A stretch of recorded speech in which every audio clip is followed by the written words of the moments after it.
question for you guys today. Let's talk about witches. Let's talk about witchcraft. Let's talk about Wicca. Are there still misconceptions and mistruths and lies and folklore and mysteries and superstitions about what it means to be a witch in today's society and culture? Do we even understand what it's all about? Do we welcome it? Can we embrace it? What is this notion of witchcraft? Do we only associate witches with the night, the moon, and toadstools? How about black hats, black magic, and gargoyles? You know, we've really come a long way when we have to look at what witches are, what witchcraft is, over the past 20, 30 years. And so today, I'm going to invite a guest on who's going to help us break through some of these misconceptions and mistruths and also truths and share with us a little bit more what it's like to be a modern day witch. We're going to ask her, is it a religion, a movement, a practice, a spirituality, or maybe all the above? We're going to explore this a little bit more today and get into some of her practices of what it is for her to be a witch. So let me tell you about our guest today. Her name is Marla Brooks. Now, I met Marla because of, you got it, the Ouija board. She is an author and she's also a talk show host. And I've had the privilege and honor of being on her show a couple of times. And her show is called Stirring the Cauldron. No less, right? Stirring the Cauldron. It's on the Para X network channel, and it's on every Thursdays nights at 6 p.m. Pacific time. So it's not at a great time in the evening, so I really ask you to catch her show and also her backlog of shows. Now, I mentioned Marla's an author. She's been an author for pretty much most of her life. I would say her career has been around writing. She was an entertainment writer for some big national publications, and she mostly did celebrity interviews. But this is really interesting about this witch. Not only does she write about metaphysical genres or arena, she also writes about mainstream information such as cooking books, you guys, cooking books. She's also created some really cool things such as the Witch's Oracle deck. And also she has her own spells that she creates through her incense and oils. Now, a few of the books she's written were about the ghosts of Hollywood, which is part 1, part 2, part 3. These are all based upon her own paranormal investigations in Hollywood. You guessed it. They're pretty fascinating. Her work is, she's done a lot of work in this arena. So she gets out there, practices what she does, and also writes about it. Now, she's also written books about spells. Now get this, one is for spells in the workplace. Another one is for spells with animals and magic. So we're going to talk about magic and spells today, and incantations is quite cool. But one of her books she wrote a long time ago was it's interesting. It's a reference book. It might seem out of place, but not when you get to know Marla. It's about the American family on television. It was a chronology of 122 shows. Goes way back to the early, I would say mid 1900s to early 2000s. Again, she's a prolific writer. She's her own talk show host, and I'm super, super excited for her to be on our show today. So, without further ado, let's welcome Marla Brooks. Welcome, Marla. Thank you for being on the show. Hi. Thanks for inviting me. Well, it's a pleasure always to talk to you. You have so much to share, and there's so much we want to ask you. I would love to start. Okay, let's break through this mistruth or truth. Yeah, here we go. Is witchcraft a religion, movement, practice, or spirituality? What is it? All of those. Oh. It is. Some people consider it a religion. Some people, I mean, it is basically spirituality, and it's within us. So how do you put a label on that? Maybe, it's not so easy to do that. It is a practice. Some people practice spells, some people don't, but we still practice rituals and things like that. So, yeah, I think it's the umbrella term, but I think it's all of those things that you mentioned. How do you like to see yourself in terms of being a witch? How, you don't like labels, I know that. But in terms of your practice, how it shows up in your life, how does that show? Well, I call myself a gray witch because Wiccans are thought of as sweet and perfect, and they never do anything wrong. Dark magic is, not a good thing. But if you're a gray witch, you are basically a good witch, there we go with the labels. There's no other way around it. It's hard. Okay, it's fine. Yeah. But if there comes a point in time, we all, as human beings, cross lines. We do. You know, if a mother sees her children in peril, she will do anything to save children. If somebody that you know is being hurt or something, or if people are hurting animals or something, we will all cross a line. So Grey Witch for me is kind of like, okay, I'm mostly white, but if you do something particularly bad, it's not going to stop me from, you know, casting a spell or you know, whatever. I'm not going to come at you with, you know, pistols loaded, but you got to send it out to the universe sometime. Well, that's very interesting, and I think it's important to talk about that, the areas of gray, because I think too often people think things are either good or bad, and they forget that there's a commonality, something in between, a third part of the experience of dualism of being like a human. So we can look at those areas, and it's very interesting to hear you say you practice from that arena. Do a lot of witches practice in that area, or they mostly practice more extremes? I don't know. I mean, it's just hard because we're so diverse. There's so many traditions that you can't really tell. I don't think any two of us are like, no matter what. You know, if we say we're Wiccan, no two Wiccans are alike, basically. You know, no two Stragas are alike, whatever. I think we all have the sensibility because in witchcraft and paganism, you can be who you are. I mean, there are plenty of people who are like Christian druids or Jewish witches or stuff. We don't judge. You know, keep your religion and do what you want to do. You know, be a pagan too. It doesn't matter, which is not like organized religion where you pretty much have to be one or the other. So there's no right or wrong. They say there's no right or wrong, and magic isn't black or white. It just is. Oh, very, very interesting. So tell us about, because I realize you come from a line of witches. Can you tell us a little bit about your bloodline? It just goes back like a couple of generations to a great-grandmother who was the village witch back in the old country, and I always joke and say better to be the village witch than the village idiot. Yeah, I would say so too. Yeah, so it did skip a generation. She tried to teach her daughter, the one that I was named after, strangely enough, to be a witch, and she tried to teach her everything. And I think in those days they were more the holistic type witches. They weren't, I mean, they did spells and stuff, but you know, these were 100, 200 years ago, and everything was just natural and herbal and whatever. But her daughter didn't want to have anything to do with it for some reason, and so she just kind of took it to her grave. And wow, yeah, her son, grandpa, he would tell stories about his mother, at how she used to turn, well, a snake into a stick or a stick into a snake. I don't know, but that's what they thought in the village. Wow, that's almost like the Bible story of the staff into the serpent. Kind of, yeah. And yeah. So he would tell stories. I was listening as a kid, but I mean, as a little kid, but they would always say it when I was in bed. You know, they didn't want me to hear this stuff. And I think it flows through the blood. And the first book that I ever checked out of the library, I was like 6 years old. You know, you go into first grade and they say, oh, here's your library card. Now let's read, right? And it wasn't insane. It was called The Littlest Witch. Oh, wow. Now, to my grandparents' chagrin, she's reading. And it was a sweet children's book. It really was. And I memorized that book. And I kept checking it out over and over. And I think they started worrying there was something the matter with me. And there might have been at that time. But it just, you know, it kind of grew. And as you grow older, you do more research. And then my mother is very psychic, so she was always talking about spirits and haunted. And I never lived in a house that wasn't haunted. So we had that aspect in there, too.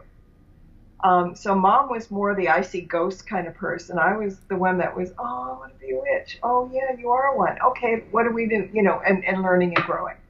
So, yeah, I mean, it was just, it trickles down. It's that trickle-down factor. Very interesting that you come from this psychic background and this witch background with the herbology and the spells and incantations.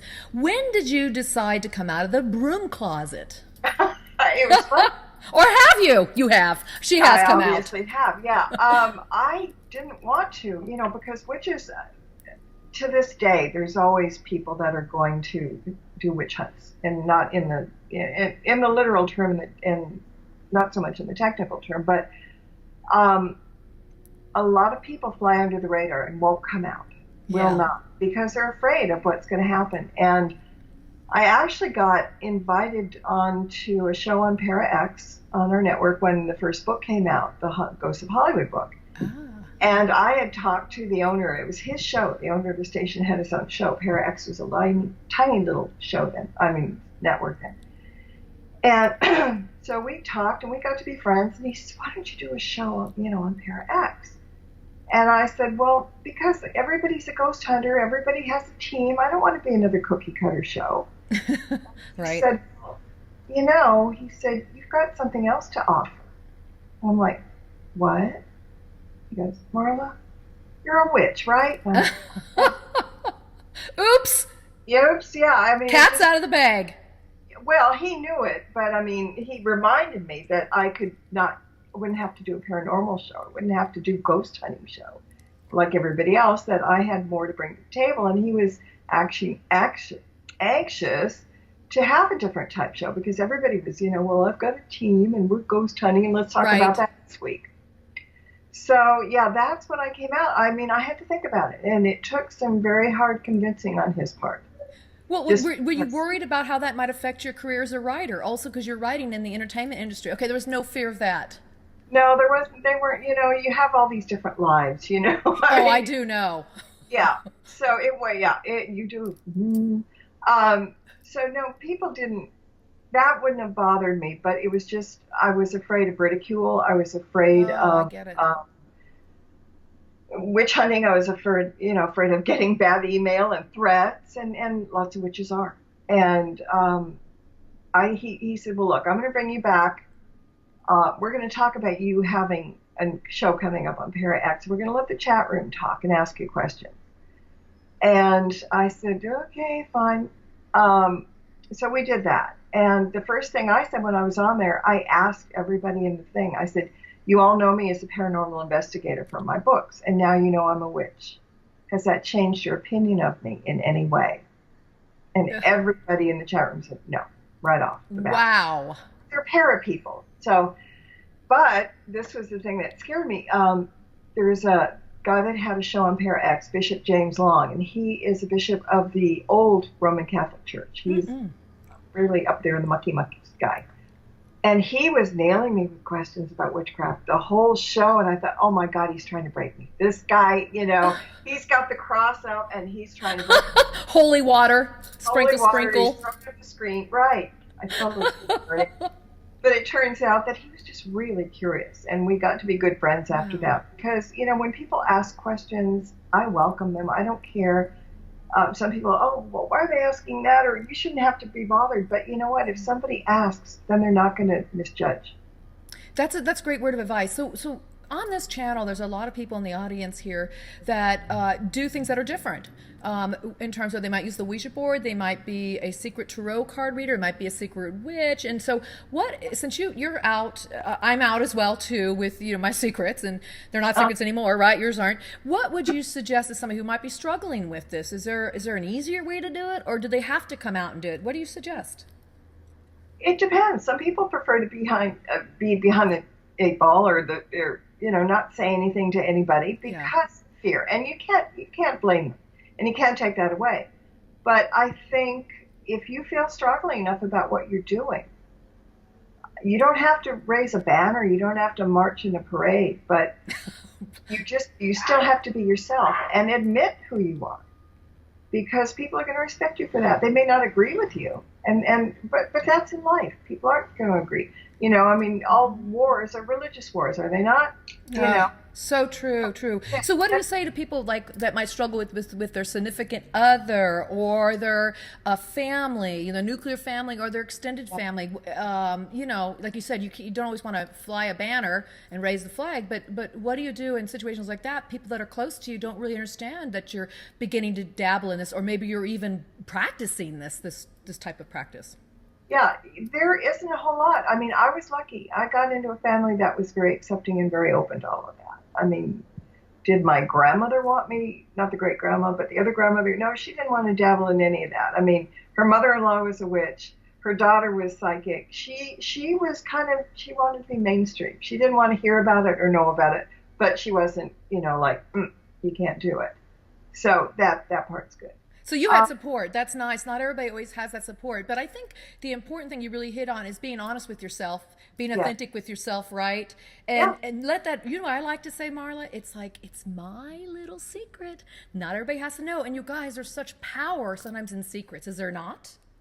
There is. And you're right. Not everybody has to know. And that's why you don't wave the flag. But you tell people that you need to tell. Yeah. And you explain. You may not understand this, but this is who I am, and you please accept me. We can agree to disagree on things. I accept you. There are things that you do that I'm not real fond of either. Yeah. We love each other, we care about each other, and we can get along, and we can. And that's kind of the way you handle it. Unless you have if you're in a really fundamentalist type family, you might want to keep your mouth closed. Because I've talked to people whose family would rather kill them than, not literally, but, So it's kind of out of respect of keeping those relationships alive, maybe, and also respect that, respect for what you do, so it's not threatened in any way. So maybe that's what it's about. So don't stir the cauldron in the house. Don't stir the cauldron. I love it. Yeah, I mean, do it on your own time, your own place, your own space. And you don't have to advertise what you're doing, because lots of people, I swear to you, everybody that's listening to this broadcast or who will listen in the future knows somebody that's a witch, and they don't know they are one. I would say it's so, so true. People just assume I am because I do the Ouija board, but I'm not. But I would love to be in the company of witches. But you're right. You don't really know. And what you assume somebody is, they may not even be. So there you go. So you know what? Tell us a little bit about some of the creations you've made, starting with your oils and incense. I know you have a wonderful, fabulous line of those. Tell us about that. Oh, it's just in the baby steps, too. But we created a divination incense because we have the Oracle deck. Oh, yeah. Yeah, and so we created a divination incense that you burn when you're using the Oracle deck, which helps kind of, it opens portals. Most divination incenses do, because we found that it works really well in other divination practices too, like when you're using the Ouija board, burn the incense. That's right. Yeah, it will enhance what you're going through. So well, let's talk about that now, because I put the cart before the horse, because we really want to talk about her oracle, you guys. It comes in this beautiful box, and I've already taken mine out of this box and I consecrated them and I put them in this fun bag. I keep all my decks in bags, but listen, I got to pull this one out and show you what I was telling Marla earlier. What I'm so impressed about this deck, and I've had it for a little bit of time, and I've been using it. Well, right off the bat, you guys, I pulled two cards that were super important to me: the owl, and then the three faces of the goddess Hecate was what she's known as, three phases of the moon. I pulled those two cards and was like, what? Because they're like probably the most important cards or symbols to me. But what I like about this deck, and I'm going to have her talk to you about it some, is not just the imagery on it, but when you do a spread, she teaches you a couple spreads in here, which are really cool. But she includes in this book incantations, I would call them poetic incantations, that go along with the card to really help you in a fun way, also a very powerful way, remember what the card is about. And I'll have her get into that. And so that's where the oils and incense came from, because it kind of helps propagate those energies. So I love this deck. Let's talk about this deck and the inspiration for this, and a little bit more about the energy behind it. The energy, and you found that pretty quick. That's a very strong deck, and I thought it was powerful for me only because it was my deck and it was like for me. It's not. I mean, we have mutual friends that have tried it. Victoria, for one, she's like, oh my God, it really works well. Hi, Victoria. We love Victoria. Yes, hi. We do. and so the thought was to put an incantation to help make whatever that reading is true. And if you hold the card in your hand, if this card rings true for you as you draw it, and you really want it to work well, you hold the card in your hand, or you can put it up to your third eye chakra if you want, or your heart chakra, whatever you do, and just read the incantation, and that will kind of cement the meaning of the card. And it really makes a good difference. And as you know, on my website, I have a weekly reading. Oh, yes. For everybody. And I tell them then, if they don't have the deck, the reading is there for everybody every week. This is your reading for the week. But if you really want to cement that, the card is on the screen. Touch the screen. Oh, nice. On the screen and read the incantation. So it's the next best thing from having it in your head, but it works. Oh, wow. I love that interaction with it. I just pulled this one while we're talking, the toad. Ooh, yeah. Can you see it there? I just pulled this one. And do you want to tell me about this one? I haven't looked it up yet. But it's funny because I talked about toadstools earlier. Yeah, well, the toad has several different meanings, and I didn't commit all the stuff, because what we also do on the deck is give the background of each symbol, which makes a difference as well. So, we talk about the symbol, and some of them need to be explained because not everybody's a witch. So like the Merkaba and certain things, it's good that we put that on there. And then we have the meaning of the card, and then we have the incantation. So why don't you read what the toad... So what I like about toad, I won't read the whole thing, but it just snippets of it. Yeah. They're saying thousands of years, frogs and toads have been associated with myths, folklore, and magic. And often they're portrayed as demonic or creatures associated with the devil. However, some cultures see them more in a positive light and saw them as good fortune and protection. Sometimes the toad represents resurrection, a higher state of spiritual awakening. It also says when this card appears in your reading, you may be experiencing change in your life. Oh, this is so true. There's so much change going on for all of us, but I got to tell you, I'm going through some major change. Call on the toad to guide you through these times of transition, which will help you smoothly move from one state to the next. It's also transformation or metamorphosis. That's beautiful. Now listen, here's the incantation. Some things come and some things go. Change is just like ebb and flow. I accept what now must be. It will because it is best for me. Ooh, I get chills, you guys. I get chills when I read this because isn't that beautiful? And now I remember it. It's about the changes coming, and so it will be because it's the best for me. I love that. Yeah, in Wicca, they all do rhyming spells, and they think it works best. I've continued doing the rhyming spells just because they're fun to do. They're fun to create. They're challenging. And you created all these, didn't you? Yeah, I did. I got to tell you guys, I just started going through and reading all these incantations. But so, okay, for example, now let's talk about this. Now I got the toad. This is my reading for the day. I know it's about transformation, metamorphosis, things changing, and it's the best for me. It's going to be that way. How would I now, let's take me as an example, incorporate that now into my life? What would I do with that card, that reading? How would I take it further and propagate it? It's kind of saying that you're behind the wheel. You can make things happen. The transformation isn't coming from above necessarily. I mean, the universe is out there doing its little thing. But it's transformation, it's rebirth, it's, all that stuff. You do it yourself. You start, think about how to do it, how you want to do it, how it should be done. And, we do have free will. And that's kind of... that. I really like that. I think I love that because you're saying, how would you now incorporate that myself? How would I do this myself? And one thing I would suggest for me, and I would suggest for others too, is I would either do artwork about it or write about it. I always talk to everybody about keeping a journal. I'm sure you're a proponent of that too, Marla, to get your creative ideas and also to be in connect with the unseen energies that come through, your spirit guides, your helpers. So then I would do a journaling about that, just like you just said. Ask myself those questions. How can I empower myself? How can I support myself through a transition? What do I feel is changing? How do I feel about this? Do I welcome it? Do I keep it at bay? So I would ask myself those questions and take it further. I think that's what I like about these cards, because it's first of all, I don't think there's any other cards out there that do that in this level, like the incantations, right? No. And for me, because I'm more artistic, I'm probably more right brain at times, that I tend to want to see things on many different levels. So I want to see the artistry behind it. I want to hear the words. Then the poem just takes me to another level. It's like music to my ears. And then if I journal about it, it brings in all this dimension to the reading. Mm-hmm.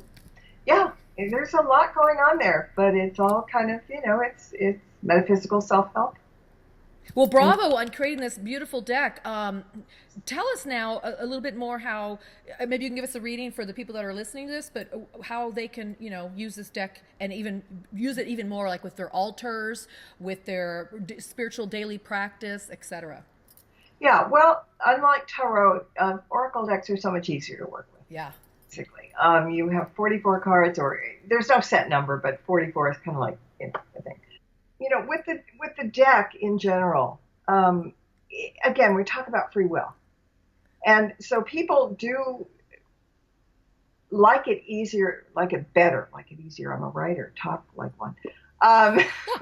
It's okay. We can talk in slang, but we got to write correctly. That's the bad part, yeah. And good thing we don't have editors, verbal editors. I agree with that. Oh, that's scary. But unlike the tarot, it's so much easier. Now, most people with a deck like this will do a daily reading as opposed to a spread.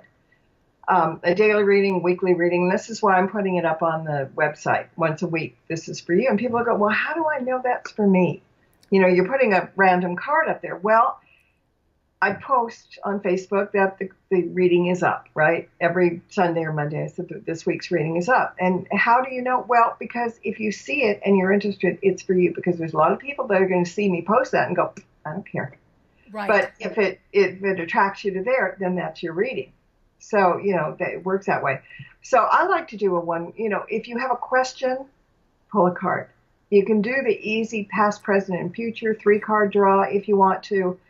The witch hat spread is kind of triangular. I love that. You guys should give you a picture. It looks just like a witch's hat. I thought that's so cool. 6 cards and all that. And then there's the broom, which is kind of that. And then there's yeah. It looks like a broom. Yeah. But there isn't any right or wrong way to use these. And I think if anybody's really interested, go to my website, which is marlabrooks.com, easy enough, and look at the reading. Look at the cards. See if it resonates to you. Because with all decks, whether it's tarot or oracle decks, they have to jump up and resonate to you. So if you look at that and go, all right, I don't feel much. But there are a lot of people that are immediately attracted to it because of any number of things, because they're witches or because of colors, because of the artwork. I mean, and Ania Khan did a great job. She's a lovely, lovely artist. And that's your partner who did the artwork for these cards? She did the artwork. Yeah. Beautiful, beautiful artist. Yeah, yeah. And so, it's just one of those things that you can use these any way that you see fit. You don't have to do a 3-card spread. You don't have to pull 1 card a day. If you pull 1 card and need some information in 6 months, that's it, just to have it there. So it's so much easier than a lot of divination methods, and so much more free-minded based. You can do whatever you want, and you can interpret. I mean, all right, the interpretations in the book are a guideline, but like we just said with the toad, you read it, but then you interpret it your own way, and you deal with it your own way. So it's very give and take, and these are just like the roadmap, but.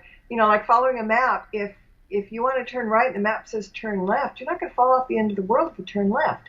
So take the incantation, take the message of the card, and make it your own. There's no wrong way to do it. Well, I like what you're saying about that because it's really the way you practice your witchcraft as well, isn't it? Yeah, It's being free with it, being free form at times, being creative with it, being expressive with it, and like I love that metaphor of the map, or like your GPS. I mean, the GPS in your car might say take a right, and you go, I'm gonna take a left, but it'll still figure out how to get to your end result. It'll just recalculate. So I love that. No matter, and people ask me this all the time, how do I know if I'm making the right decision? You guys, all decisions are right. Because you are going to get to that place you need to be. Your path will just be different maybe that day. So I like that that's how your readings go. And I think with the addition of the incantation for me, that made it really fun, beautiful, and allows me to pull it in. And when I think of a toad, I think of frogs too, of course. And I love frogs and toads. I love amphibians and reptiles. And they just, to me, that's a perfect card to pull, quite frankly. Yeah, kiss a toad and he turns into a handsome prince. Ooh, listen, I like that one. Yeah. Don't a lot of us do. You got to kiss enough frogs and they become your prince, maybe. Yeah, or we've kissed a whole lot of frogs. Yeah. Yeah, we kissed that. You got that one, right? A little wart here, a little wart there. Yeah, it's contagious. Well, I would love it if you would do a reading for us. Well, okay. You want just like pull a card like you just did, Yeah, huh? do that, and this will be you guys. Again, if this doesn't work for you, it doesn't work for you. But what I'm going to try to do when somebody pulls a card for me, see what aspect of it may fit for me, and work with that aspect. So let's just Right. be open-minded about it. Yeah, exactly. And that's the whole thing, the open-mindedness. I mean, that's in the whole world. Now I'm going to get on my soapbox Get about on your soapbox. open-mindedness. People just, you can't run around with blinders on in any case, and so many people do. And that's very kind of detrimental and kind of hurtful, and it just doesn't work. All right, so let me grab the book because this one has a longer definition to Oh, it. which one do you pull? Ooh, we got the Scarab, and the Scarab. Oh, I love that. She just wrote an article about the Scarab on your website. I saw that. Oh, that's lovely. I love that Scarab. Gorgeous, gorgeous card. And, if people know it, it's a symbol of ancient Egypt. It's a beetle. It's longevity. It's all kinds of things. And there you go. It's little in there, but there's the meaning for it. It's great. Yeah. And and it's about change. I mean, life and death, Scarab is kind of associated with death and transformation and all that stuff. But it just kind of means that whoever is getting this reading is in the process of change, kind of like the toad. Oh, good. This is for me then, you guys, if you don't want to claim it. Yeah, I know. It just backed you up really well. And, but it's also not necessarily about changing yourself, but you've been also trying to change the world. And you have, I'll just, wing this a little bit. You have because of what you do, of your Ouija and your shows and everything. You're trying to change the world. And I think people that also are in the audience join my channel because it's not like a normal channel. It's all about change. People write to me about the change, they're going through. So I think that really relates to this show. Yeah, it does. And what the Scarab, because beetles are very tenacious. They're long lived and they go after it. And even if they don't give up. And this is what this card is saying, that the battle that you've been facing or the changes that you've been trying to make aren't easy. But you're resilient spirit, right? Resilient Scarab. Yeah, and you just keep going with it. And it also says, don't forget that nothing is carved in stone. You again breaking the rules or making your own rules. Just because somebody tells you in your change that you can't do that. You should do that, but this is saying you can because there are no rules.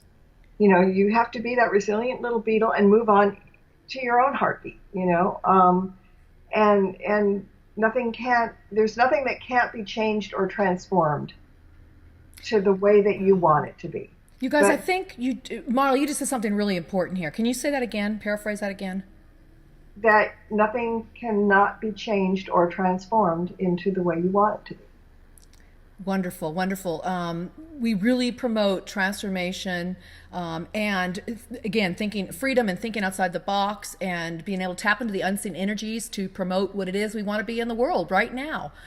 So this is very applicable. This card, I think, relates to this channel a lot, and what a lot of people in the world are going through right now. But not to give up on your dreams, that you can make it happen through your resiliency. That's wonderful. Just keep at it, because eventually you get where you're going. It may be an uphill battle. You may take 3 steps up and 2 steps back, but the beetle never gave up, and this is telling you not to.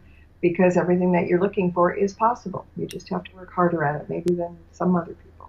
Well, what's the incantation? You want to read that to us? This one? Yeah, all right. A beetle incantation. Mm-hmm. All right. Walking up a very steep slope. My legs are shaky, but I'm filled with hope.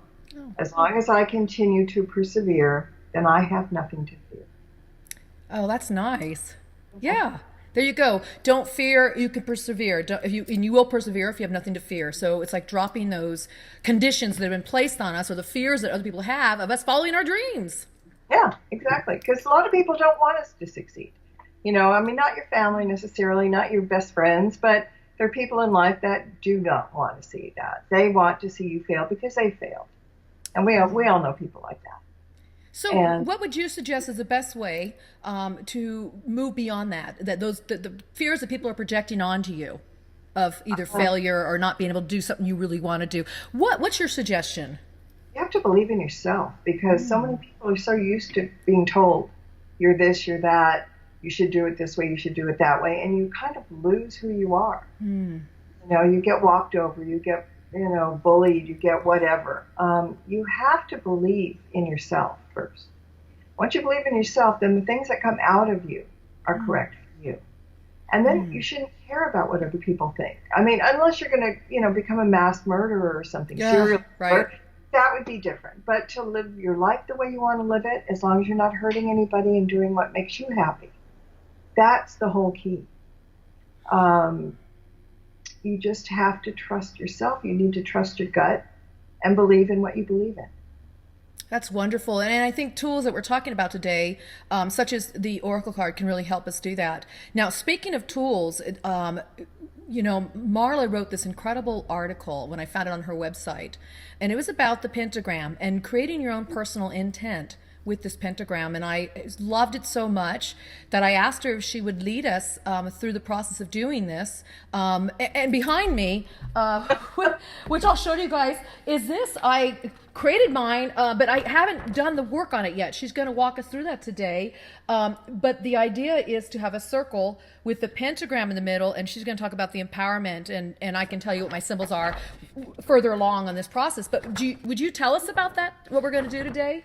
Yeah, you know how sometimes you get really good ideas and they come out of nowhere, and I always think that's coming from spirit guides, the universe, whatever, because I never take the credit for being that clever.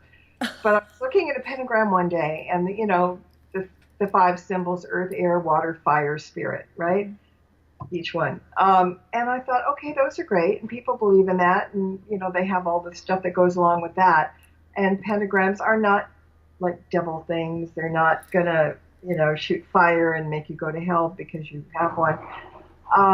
And I thought, well, okay, so we have these 5 points of the pentagram, and each represents something. So why can't each point of the pentagram represent something that's personal to us? Okay. And so I got to thinking about it, and I thought, okay, what is it that I need? And I didn't draw it. It was kind of in my head. And I thought, what do I need? And I started thinking, and I grabbed my Athame.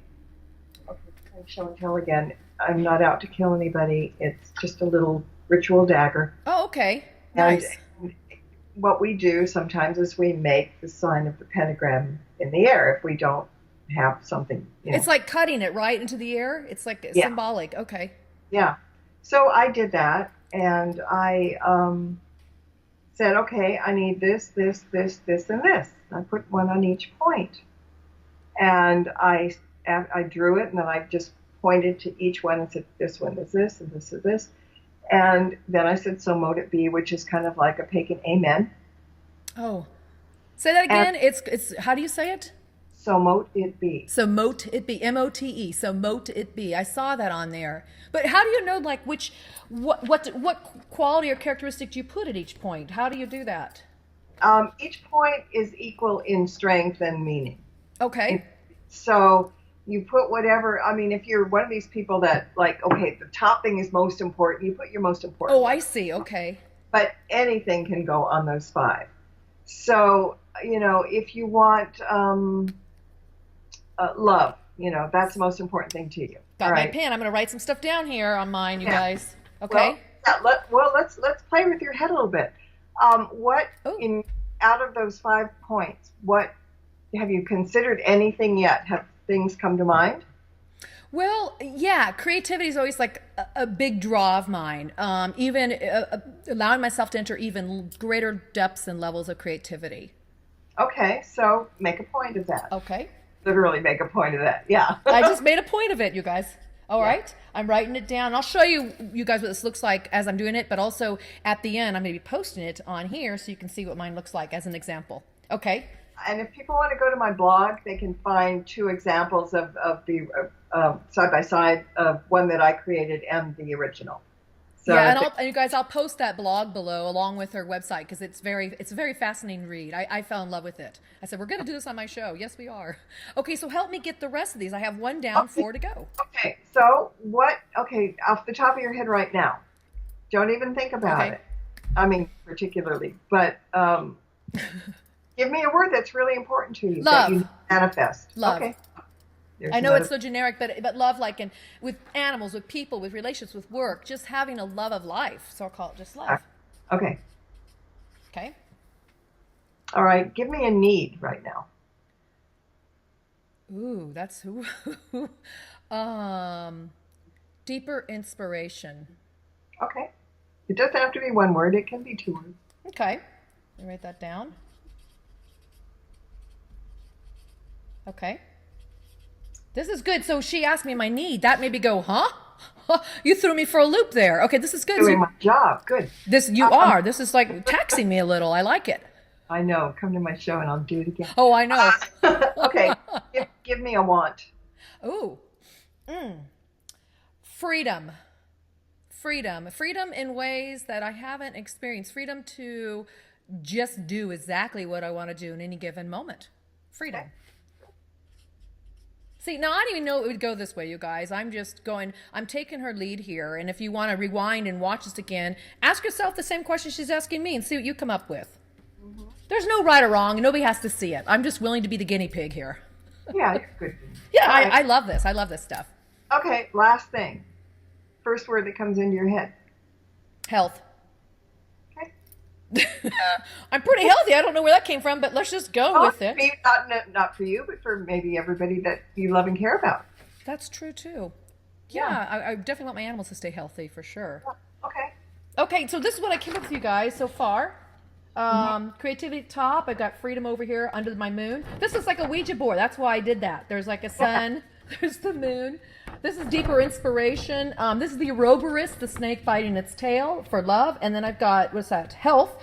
And it's a sign of the infinity, but it became an owl as I colored it in. I went, that's an owl. That was really cute. Yeah. But I meant it to be a sign of the infinity. But anyway, that's where I'm at so far. So now what do I do? Okay, you keep it somewhere safe. Oh. I mean, you can put it, like some people will put them on their altars, and some people make them small. You know, you've got a good size one, but I do. But you know, I'm going to hang it behind my altar, but I'm going to set it down on a special table because I brought some items to place on top of it too. All right, what you can do too. All right, in each triangle for each different topic, you can put a little picture of something that to visualize. I like that. Yeah. Creativity, freedom, you know, go find some pictures or draw your own that represent each of those symbols as well. Oh, I like that. See, before I even started this, not even getting the words down, you guys, I just thought of, I went to my altar and I thought of the five corners and I didn't know what I was going to write because she was going to walk me through it. But I just grabbed a few items and I thought of the elements. So I grabbed this little Buddha because he represents to me kind of like water and also air. Also a little bit of earth because to Buddha seems grounded to me. Yes. I grabbed this heart. I just love the heart. It felt like it needed to go in the center. Now it'll go down here. And I'm actually going to set this on a table and lay these on each corner. And I'll show you what that looks like. Of course, a candle. Fire. Yeah, of course. Okay, sage. Who doesn't burn their sage? Fix, yes. Okay. Yeah. An egg. Egg reminds me of the Ouroboros. It reminds me also of love, but it reminds me of, everything in the world contained right here, the primordial egg. Yeah. And then I make these little characters that are little like talismans. This one's a coyote. And it represents fun to me. And I think that might go over here by freedom because I think you can't have freedom without having fun. So again, I'm going to put these and show us what this looks like when I'm done with it for you guys to see. But I think any way that we can incorporate these ideas that my guests are talking about, especially today with Marla, what ways can we bring this? I love that she says she uses incense to bring it in, to concretize it. I'm saying to propagate it, whatever I can do to make it, to hone it for myself, to fine tune it and make it solid for me, I'm going to do that. And I suggest you try these things too, because you never know what's going to work for you. Right, Marla? You just never know. If whatever does, I mean, if something doesn't feel right, don't do it, kind of thing. But when it works for you now, I have in my pentagram, I have so mote it be in the middle. So mote it be, okay, that's important. Or amen. Whatever you think, works for you best. But that's kind of putting the icing on the cake. That means so it shall be kind of thing. It's kind of like, yeah, I hear that a lot. People say, "So it shall be." I guess I hear that from witches, right, or pagans. But that's because it's their way of saying, this is done. Thy word be done, right? It's thy will be done. It's done. Yeah. Now let's also say that these don't have to be up forever, because suppose you put 5 points up, and one by one in a week's time, let's say, and it could happen, you've accomplished all of that. Oh, okay. Because it might be for something specific, like, your child has a cold, you hope he gets well soon, or something simple like that. Things that are easy. Because you don't need to make one, you can make many, and all for different reasons. Some you're going to want to keep forever because they're the basic things. But some, okay, I'm going on a job interview, let me get that job, or kind of thing. When you're done with a pentagram completely, the best thing to do is put it in a fireproof bowl, like a cauldron, or I have a cauldron downstairs. Okay. I was going to bring it up here. Okay, go somewhere carefully and burn it. And then release the ashes into the air. Just take them and throw them up back to the universe, and that will seal that. But otherwise, you can keep them forever if you want. So you mentioned, you said somebody might be going for a job and they can use this technique. It'd be probably you might do a circle, your star in the middle of the pentagram, and then you would just say like the items or ideals you want to bring into your life during the interview, such as confidence, success, etc. Those kind of things. Right, you can. Okay. That way you can put certain points of the job that you want to have happen in relation to the job. I mean. Anyway, and then you can, here's some selfish promotion. You can get the workplace spells book. Oh, we gotta talk about this, you guys. Spells, we have to. Yeah, let's talk about that now, because that goes right in line with what we're talking about. We're doing magic here with this pentagram thing on what you want to bring into your life, and we're talking about a job now. Tell us about this workplace spells. I mean, yeah, and you can we all could use that pentagram by doing the spells. Okay, this is a book that's got dozens and dozens of spells for all kinds of things that go on the job. Somebody's gossiping. Somebody is seeking truth. Somebody's, you've got a coworker that's sending negativity to you. It tells you how to do it back. There's a productivity spell. There's even a parking spell. In case you work somewhere and you never get a decent parking space every day, you can do a parking spell. And yeah, I mean, really, I asked people, hundreds of people, what their job gripes are. And this is what came up. What would you say the number one gripe is? Oh God, I think it's working with other people. I was going to say maybe people being, rude, or just you got that person in the office who's just kind of a pain to work with, or they're in your face or on you. I don't work in an office, but I'm thinking that's what I hear from people talk about. What do you say about that? What's a spell they could do? Well, sometimes you can't argue with your coworkers all the time. True. I mean, you're going to get. So I have a hold thy tongue spell, which. As what it says is, as attempting it may be to blow up at a coworker or a boss, it's usually in your best interest to just walk away. So when your temper starts to flare, you repeat the following incantation in your mind. Oh. And it says, take a deep breath and count to 10. Walk away from the lion's den. The better person I will be if I just step away, so mote it be. I like that.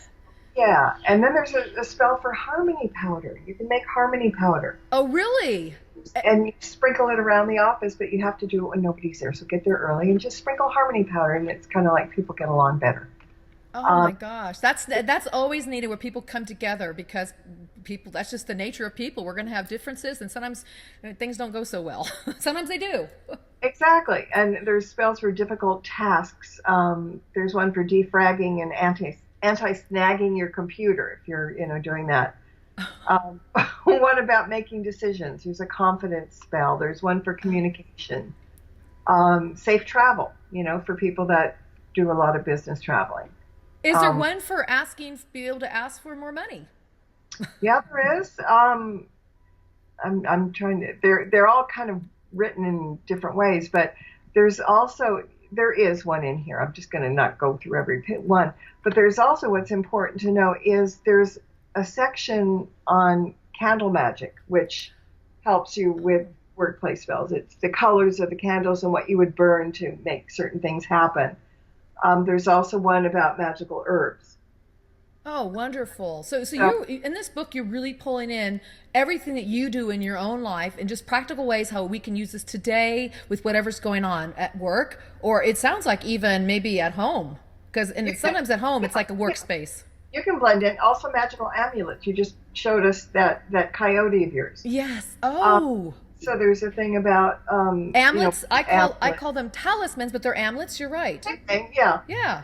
Yeah. So, I mean, coyote, for example, represents cleverness, it surviving one's wits, and he comes in the guise of the trickster. Yes, he's always the one that's playing games and having fun. And he's like Hermes the messenger or Hermes Trismegistus or Yeah, Mercury, right? They're all the same. exactly. Yeah. Exactly.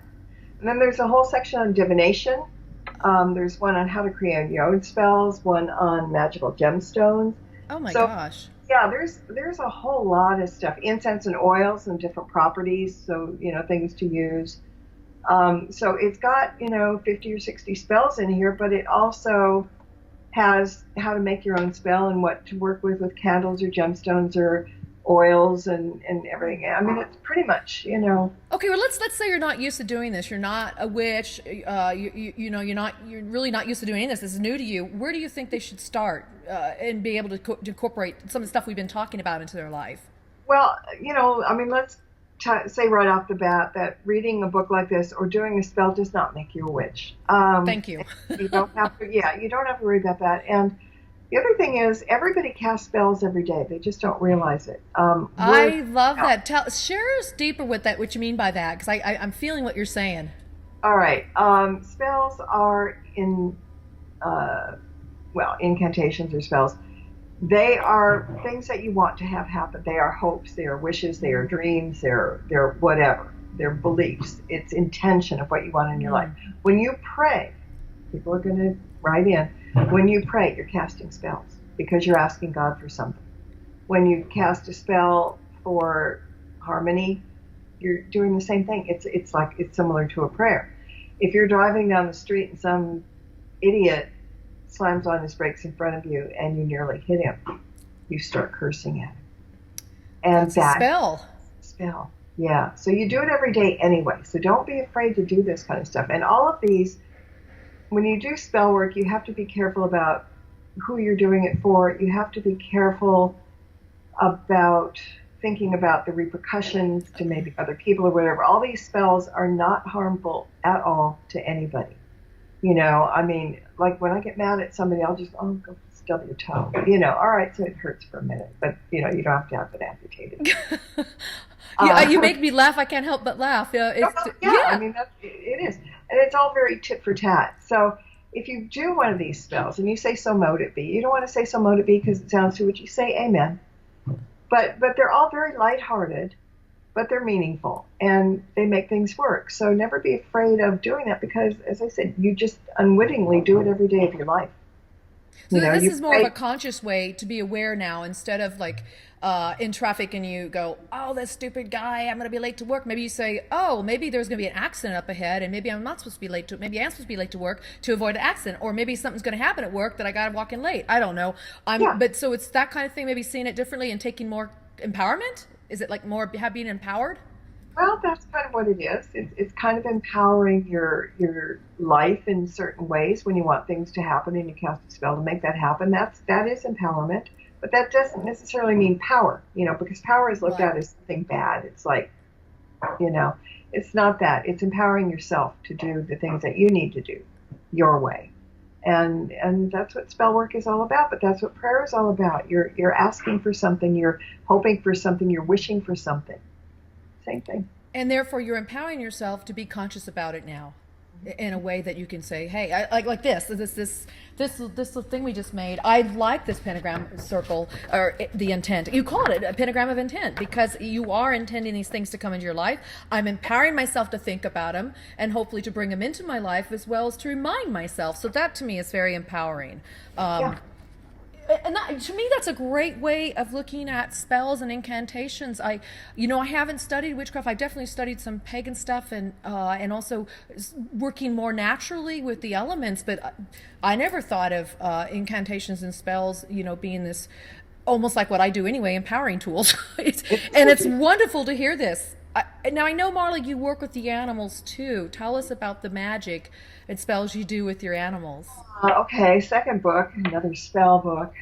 Schiffer was just really kind about asking me to do this. Oh, It's not. Yeah, I know the little kitty in the cauldron. that looks like my baby black kitty. Oh, Now, um, you guys, Marla has a cat named T, and oh, he's a hysterical beast. I love T, but you don't live with him. I love him though.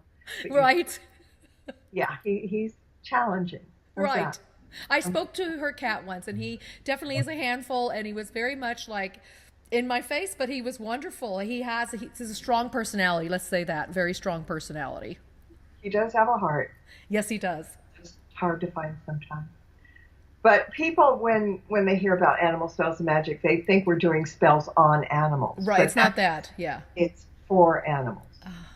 And for example, to calm a fearful pet, Oh, that's nice. whether Oh, it's yeah. Fourth of July coming up, fireworks, or Yeah. lightning, or just a new pet in your house. Mhm. We talk about, well, it's sad, but we all deal with it. A voyager prayer to send a loved one off. Oh, you know what? Let's talk about that a little further. So many people write to me about that, maybe because I do animal communication, and it always breaks my heart because people say, "Did I do the right thing when I had to euthanize them, or was there enough? How are they feeling?" And the answer's right there in my heart always. Well, what do you want to say about that? Because I know you obviously are dealing with this as well on your show and with this book. Yeah, sometimes. I think they know when it's their time to go. Mm-hmm. And I think, obviously a vet will tell you, Mm-hmm. a vet would rather keep your pet healthy and alive than to euthanize. Mm-hmm. So, when they say there's no hope, you kind of have to believe that. All we can do is what we can. I mean, that sounds really simple and stupid, but we can't do more than what we do. As long as we give animals love, that's the best thing we need. And I think too, Mara, that love, when you give them love, they have such unconditional love back that you can't go wrong because you're already, whether you think you do animal communication, you're doing it. If you have a pet at home and you're working with these animals and you love them and they get this response back to you, you guys are communicating on a subconscious level. And sometimes it is conscious and it's beyond reading their body language. It's actually, that look, that feeling. They know when you're feeling, right? They know when you're feeling badly. They know when you're feeling happy. They know when they need to get the hell out of the room and come in. And so I'm saying you're in communication with them. It's through that bond of love, through the heart, that you're connected. And these animals will tell you it's time for me to go. And you get the idea in your mind, yes, they're suffering too much. And so I'm saying don't burden yourself that you had to make that decision with the help of your vet. Don't be guilty. That's it. That's the main thing. There's no guilt involved. It's a cycle of life. We come and we go. And it's a shame that they live shorter, way shorter, some of them, like hamsters. Fish, I know. Parakeets. Yeah. It's yeah. sad. Some birds last a long time. I had a cockatiel who was probably the closest thing to a familiar that I've ever had. He was very smart. Oh, very interesting. He would talk to spirit. He was good. But anyway, he was supposed to live 20 years. And he lived 25. Oh, wow. Wow. That's right up there. Yeah, he was, and I know people that do animal communication still. He's still going to them, and because he was kind of like a T, honestly. Oh, he was a very strong, little picky. He wouldn't take any guff from anybody. He was a little tough guy, and like T. So I guess I'm drawing those. you do, and I was going to say something about that. Sometimes, I believe this, not sometimes, all the time, the right animals are with us in our life. And what I've learned when I talk to them, I think, I rescued this cat, I saved this cat, or I saved this animal. And they're saying, We rescued you. And I heard that so many times, and I'm going, why? And it's to make our hearts expand even larger. And so when you have an animal that, that has these special needs, and I know Marla, she adopted you rescued your cat or your cat rescued you, one or the other. Same with my cats. But they tell me they're wiser. They're wiser for it, and they understand why they're in our lives even more than we usually do. Mm-hmm. Yeah, I agree. So yeah, that's what this book is all about. I mean, That's wonderful. I've got sleeping through the night lullabies, because some animals don't sleep through the night, or even for fish we have a happy aquarium spell. Oh, wow. Yeah. Oh my! Do me a favor. Take that book. I love doing this, you guys. You take a book, especially when it's a book like that, reference. Flip through it. Pick the animal and read us the incantation. Right. I think that'd be fun. I love bibliomancy too. Okay, blowing away bad habits. Oh, this is good, you guys. All right. Okay, so it says whether they're peeing in the house or barking too much, or your kitty scratching up your furniture, or a pet sometimes need a little bit of help to control or break a bad habit or two. So this is like one of the easiest spells, and this is this goes to anybody can do this, not just for animals. But all you need is a dandelion that's in its fluff stage, the ball, and some white jasmine. Oh, so you go out into your yard or a park or wherever, find yourself a dandelion, pick it, thanking Flora, the goddess of nature, because she just made that sacrifice. You just yanked somebody out from her. And then be careful not to knock off the fluff while you're trying to find this place to, go sit quietly.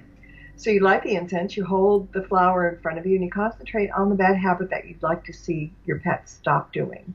And the incantation is a deep breath in, a deep breath out. This habit, pet's name, can do without.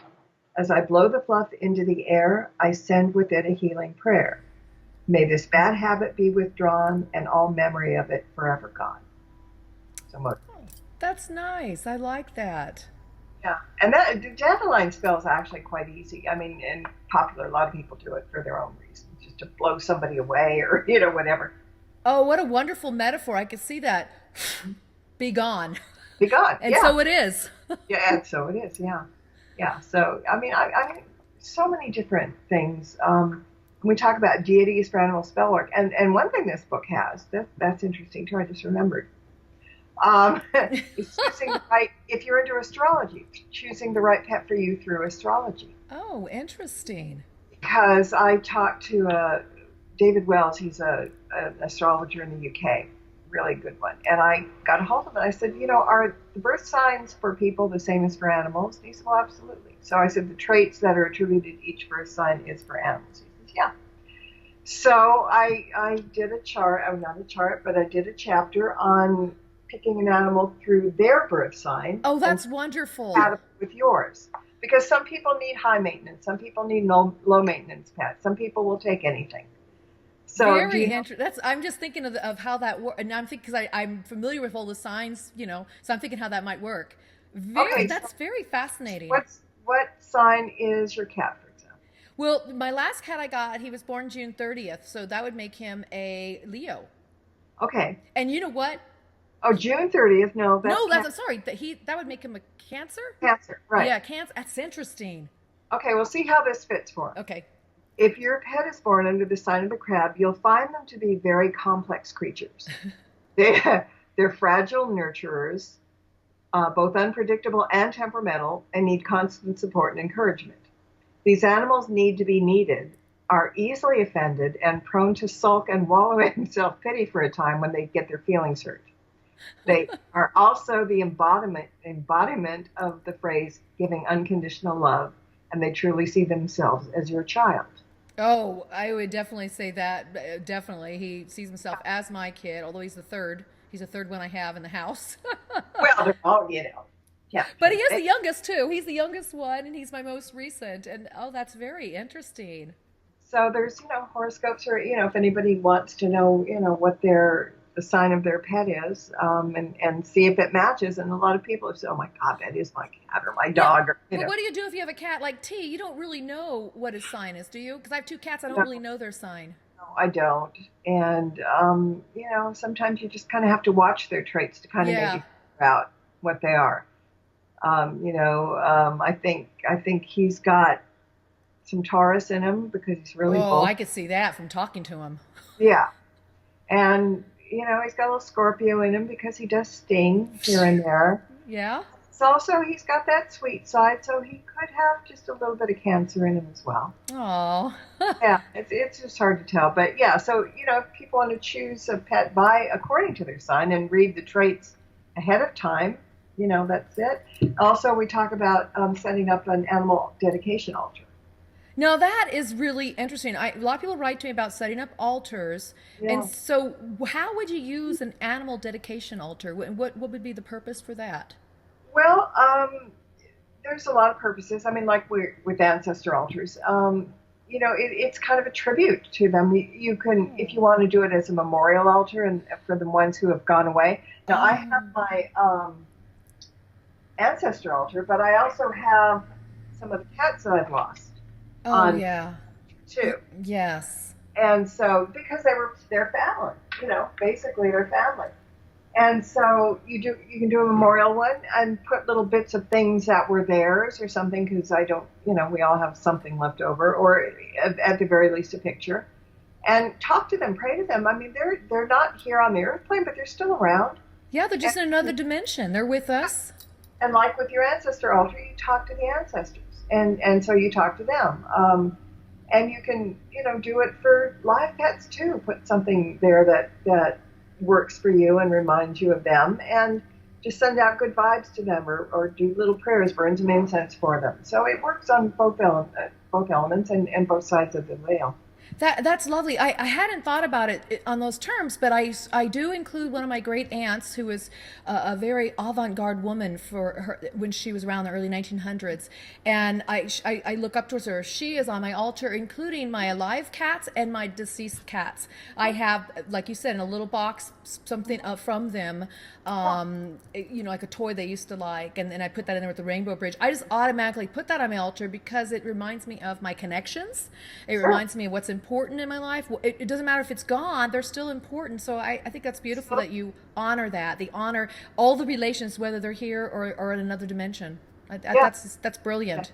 So the book tells you how to set up the altar and what to put on it and stuff like that. So That's great. So your books really go hand in hand again with empowerment for yourself, to help others, to help other species, the animals. Your books go right along with this thing we did today with the pentagram, making intentions, how to empower yourself. I got to say, this has been just a brilliant interview. I am so thrilled that you'd come on the show with us, Marla. I really appreciate you being here. thank you for asking. I'm really humbled by it because I knew we'd have fun. We had fun on my show. Oh, we have so much fun on her show, you guys. So I want you to tell them where to find you. And of course, you guys' links will be below. But in her own words, where can you guys find you, Marla? I'm so easy to find. It's pitiful. I'm on Facebook, Marla Brooks. And Stirring the Cauldron has a Facebook page too, the show page. Yes. My website is marlabrooks.com, and just about anything you need there, including contact information, is on there. So yeah. If they the have book, questions for you, should they just write to you on Facebook or your website, or what's better? you can find me either place. I mean, Okay. you found me both places. We Oh, talk, yeah. So I mean, I'm not one to hide out. I'm around. So go to the website. There's a contact page there. Facebook, there's a contact page. I've got now a forum on the website. Oh, So okay. if anybody wants to start talking about topics or anything, I just got it started. It's a little slow. All forums are getting started. But go look at the forum thing and start a topic of your own. Let's talk about whatever you want and read the blogs. And I'm not hard to find. No, and be sure to listen to her show, you guys. It's a great show. She has so many different guests on there. Some of the guests she's had, I know. Some of them, they're new. I'm learning who they are. It's a great show, so I highly recommend check her show out. The link will be below. And Marla, this show is all about empowerment, inspiring, creativity. You shared so much with us today on those levels. If there's a final thing you would like to, or statement, or idea, or just something for them to use today that's applicable right now, what would it be that you would like to tell the audience? I just think it's really important. So many people just don't have enough confidence in themselves to take the next step and do what they want to do and be who they want to be. And I can't stress enough, you're not gonna make waves if you believe in yourself. All you're gonna do is make the sun shine over yourself. Oh, I love that. Well, thank you again, Marla. Thank you, thank you.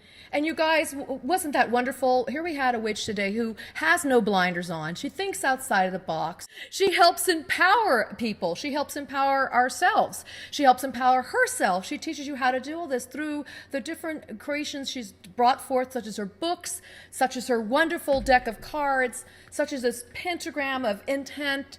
And she writes a lot. She has a great blog. You guys check it out.